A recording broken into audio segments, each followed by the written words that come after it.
Isa ang lalawigan ng Masbate sa mga pinakamahihirap na probinsya sa Pilipinas.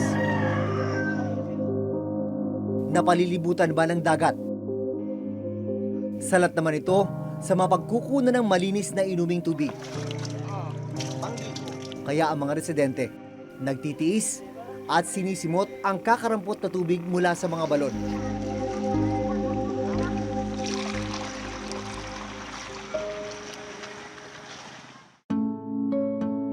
Sa barangay Mahayahay, Kawayan, Masbate, naabutan naming buhat na magkapatid na Bonbon, 12 taong gulang, at Denden, 10 taong gulang, ang 2 galon na lalagyan ng tubig. Bon, saan tayo papunta ngayon? Iti sa balot. Sa balon. Ganito ba palagi tuwing umaga ginagawa nyo? Madalas po. Mahigit 200 metro ang layo ng balon mula sa bahay ni na Bonbon.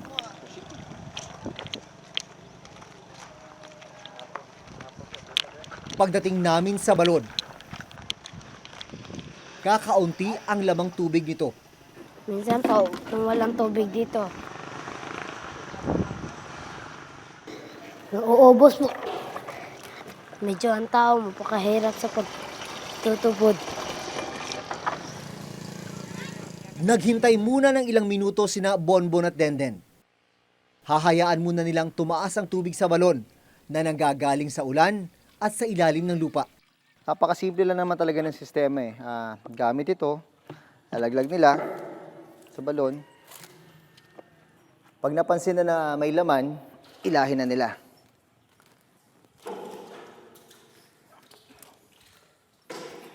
Pero dahil may problema nga ngayon sa supply ng tubig sa mga balon dito sa area nila, minsan, ito, ganito lang kakonti yung nakukuha. So, tumatagal yung proseso ng pag-iigib ng tubig.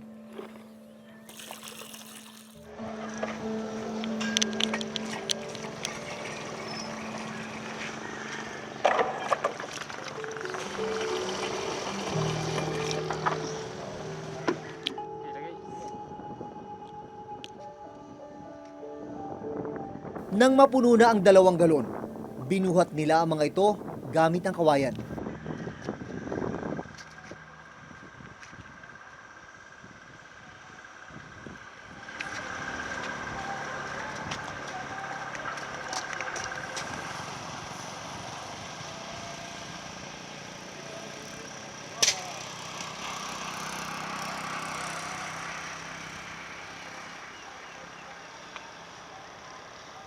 Okay lang ba kayo? O kailangan nyo ng tulong? Den, dun kayo. Sige, go. Yan. Ako lang, Mabigat. Stop tayo, stop. Pahinga muna tayo. Siguro para sa mga batang to, kita mo naman kung gaano ka hirap tong pinagdadaanan nila.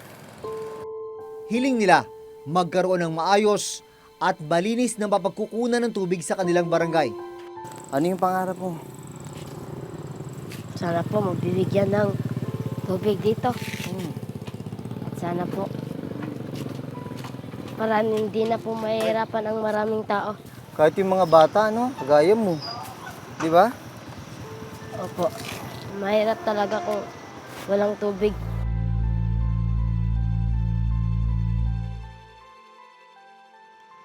Sa parehong balon, naabutan din namin naghihintay ang magkakapatid na sina Julian Regine Joy at Rena May Estoya. Diskarte nila ang mag-igib para sa ibang mga kapitbahay na wala ring tubig. Nagbebenta kayo sa mga bahay-bahay. Magkano man? Cheese. G's kada galon. So yung pera na nakukuha nyo, Di palit na mo pinangsudan og anay. Gas. Gaya ng naranasan ni na Bonbon, kailangan din nilang maghintay para dumami ang tubig sa balon.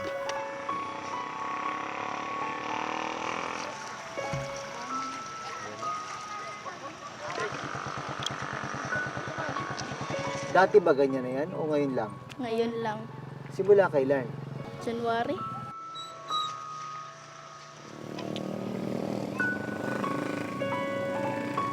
Palubog na ang araw nang mapuno ni na Rena May ang mga irarasyon nilang galon ng tubig.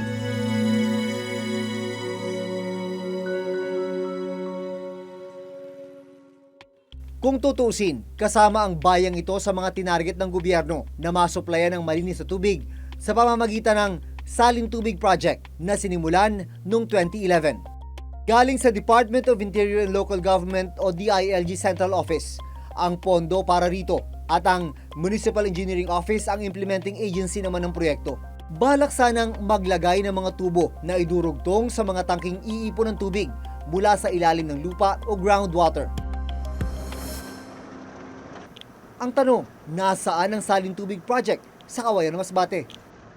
Dito sa probinsya ng Masbate, kabilang itong bayan ng Kawayan, sa mga natukoy na mga waterless areas dito, ito yung mga lugar na talagang salat yung supply ng tubig. Kaya yung mga residente dito, karamihan sa kanila, umaasa pa rin sa mga balon na tulad dito para sa kanilang mga pang-araw-araw na pangangailangan. Panghugas, panligo, at kung ano-ano pa. Pero kung tutuusin, hindi na talaga kailangang umasa pa ang mga residente sa mga balon na tulad nito. Dahil ilang metro lang ang layo mula rito, may itinayong proyekto ng pamahalaan, pinondohan. Ito yung mga proyekto na dapat mag-supply sa kanila ng tubig.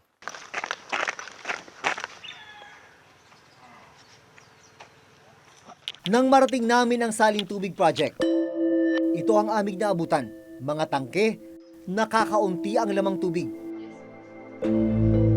Napakinabangan naman daw nung una ang proyektong ito, pero habang tumatagal, paunti na ng paunti yung mga lugar na nakikinabang sa water supply project ng pamahalaan na ito. Itong mga tubong ito, dapat ito, papunta ito dun sa mga barangay na talagang salat sa supply ng tubig. Pero kung susundan natin, ito ang dulo. Putol. Ayon sa Municipal Engineering Office ng Kawayan, na siyang implementing agency ng proyekto, gumastos ng halos 40 milyon pesos para sa pagtatayo ng mga tangke at paglalatag ng mga tubo sa 10 barangay sa Kawayan. Sa dokumentong ibinigay ng Kawayan Municipal Engineering Office, completed ang mga infrastruktura ng Salin Tubig Project na hinati sa 4 na phase. 8 barangay ang target na benepisyaryo ng Salin Tubig sa Kawayan. Ang problema, 2 barangay lang ang nasusuplayan ng proyekto sa ngayon. Ang 6 na barangay kabilang na ang Mahayahay kung saan nakatira sina Bonbon, walang dumadaloy na tubig. Sinamahan kami sa mga tangke ni Evangeline Auman, Public Information Officer ng isang civil society organization na nagmo-monitor sa proyekto. Nung una, nag-monitor kami, sir, gumana pa yung sa barangay Mahayahay. Pero ngayon, 2018, yung gumana, dito na lang sa poblasyon, wala na sa malayo na mga barangay. Yung mga malalayong barangay na yon, kailan gumana sa kanila? 2017. Ba't biglang hindi na gumana sa kanila? Kasi hindi naman daw kulang ang tubig. Pero paanong sitwasyon nyo? Balik na naman kayo sa dati? Sa balon na sa naman? balon. Opo. Madismaya, sir, pero hindi naman nag-support yung gumawa nito para mas solve yung problem sa tubig. Sinundan ng reporter's notebook ang mga tubo ng Salin Tubig Project. At dito kami nakarating sa Barangay Bihiya na isa pa sa mga barangay na dapat ay masusuplayan ng malinis na tubig. At ito ang aming naabutan.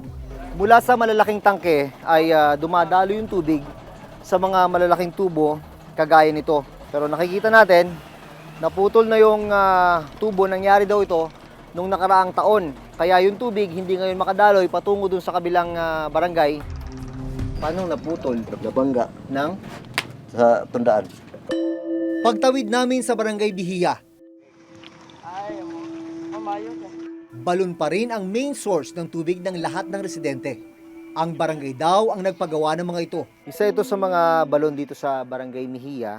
Maswerte yung mga residente dito maski pa paano dahil yung kanilang balon, maganda-ganda pa yung taas ng tubig, hindi kagaya dun sa mga ibang balon na nakita namin sa ibang barangay na pababa na ng pababa yung level ng tubig.